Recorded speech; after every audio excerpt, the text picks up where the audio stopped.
Good morning po. Isang pagpalang araw po sa ating lahat, mga kababayan.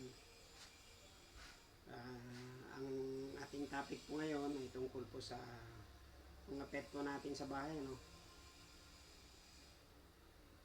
Sino po yung mga pet lover dyan? Saludo po ako sa inyo. Kasi itinuturo yung hindi iba yung mga alaga po natin. Kumbaga, inahalin tulad o hinambing natin sila sa mga miyembro ng pamilya natin gaya ng anak. Paano natin sila galangin, no? Maraming salamat po sa mga pet lover diyan. Sa mga hindi po pet lover diyan, hindi po nila maintindihan to. Alam niyo po, habang tayo natutulog mga kababayan sa buong magdamag, andyan po yung mga alaga natin. Kumbaga pinoproteksyonan po tayo habang tayo natutulog. Malakas po ang pakiramdam nila, konting kaluskus, may mga taong nandyan, dumadaan dyan sa paligid ng tahanan natin. Nagbibigay po sila ng mga senyales. So, na-alarm po yung may-ari ng kapitbahay kung sino man yung amo niya. Kaya sa mga pet lover po, continuous nyo lang po yung pagpapahalaga at pagmamahal natin sa ating mga pet lover, ano? Kasi po, minsan pag galing po tayo ng trabaho, ramdam po natin kung paano tayo inaantay. Tuwan-tuwa sila pag dumarating po tayo galing sa trabaho ng mga guys, mga kababayan. Kumbaga parang anak mo siya. Pag dumating ka, andyan, sasalubong sa'yo, ayakap sa'yo. Ganun po sila magmahal. So sana po wag po nating silang baliwalain. Bigyan po natin sila ng tamang kalinga, pagmamahal. Kasi po, parang tao din po yan. Kailangan din po sila ng aruga. Bilang isang pet lover, saludo ako sa iyo, sir, ma'am. Good luck po.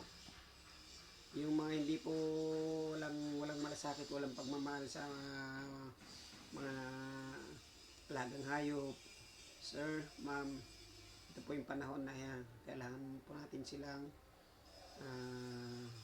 pahalagahan, mahalin. Kasi po, minsan napakasakit sa dibdib. Minsan na pag ang isang alagang hayop natin na nakasama natin napakatagal na panahon at biglang nawala. So parang nawalan ka rin ng isang miyembro ng pamilya. Tama po ba? Opo, tama po yung sinabi ko. Ikaw po na walang pagmamalasakit sa mga alagang hayop. Sana po magising ka po sa katotohanan. Pahalagahan po natin sila. Kasi 50% sa buong pamilya natin, 50% sa pamilya natin, sa buong buhay natin, kasama po nila. Kasama po natin sila kung ilang taon nang nilalagi din nila sa ibabaw ng mundong ginagalawan natin. Pag nawala ng bigla, nakakalungkot din po, hindi po ba? Yun lang po ang ating naging topic. Panoorin nyo na lang po yung maikling video ko na nakuha ko dun sa pag video ko po dun sa aking mga alaga. Tignan nyo po kung gaano sila mapagmahal sa mga amo. Ayan na yung asong nag-aantay ng pandesal, oh. Grabing pandesal, oh. Asong matakaw sa pandesal, laging nag-aantay ng pandesal. Takaw. Ang takaw. Pagdating ko sa umaga, pandesal na kagad ang hanapin yan. Grabe. Nakita ng ganyang alaga. Oreo, yo. Mukha kang tao, para kang tao na ang pandesal. Ayo. Oreo, hello, Oreo. Papa, ayun. Papa.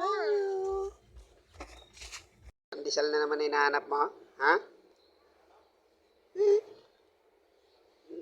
Yung pandesal to eh. Pandesal, oh. Pandesal.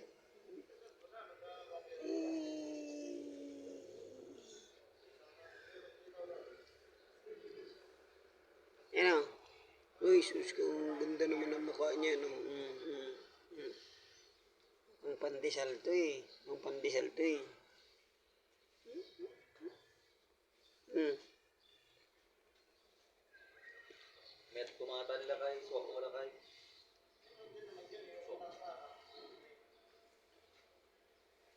Nagado ka no sinukatan ni Sir Gilbert dito. Ang baga ng brand new na kanay. So yun mga kababayan, ano, nakita nyo naman yung maigsing video ng ating mga alaga. So may halintulad lang po natin yun. Alam nyo po ba, nung panahon ni dating former Senate President Juan Manuel Subiri, mayroong mga senador na nagsusulong noon tungkol sa Revised Animal Welfare Act, Senate Bill number 2458. Kung sino man pong mapatunay nagmamaltrato sa kahit mga anong alaga nating mga hayop dyan, may karampatan pong parusa. So yun po, hindi ko lang po alam kung approve na po ngayon ng Senado, may pasa na ba yun? Kasi alam ko dati, nakabinbin pa yun, pero sinusulong nila, pina-priority nila. Hindi ko lang po alam sa panahon natin ngayon, itong panahon ni Senate President Escudero, kung ano na siya, kung approve na, kung naganap na yung batas. So sana po maging maging aware po tayo sa mga alaga nating aso, mga kababayan, ha. At unang-una, pag hindi po natin sila binigyan ng pag-aaruga, hindi natin sila binigyan ng tamang pagtrato, magkakaroon po ng karampatang parusa. So yun lang po, maging aware po tayo doon, mga kababayan, kasi sabi nga nila, kung gaano tayo pinapahalagahan ng ating mga alaga, dapat kahit paano, kahit yung konting pag-ano sa kanila, pag-aruga sa kanila, bigyan naman po natin para sa kanila. Ano po, yun lang po. Maraming salamat, Kuya Dens TV. Salamat, maraming salamat.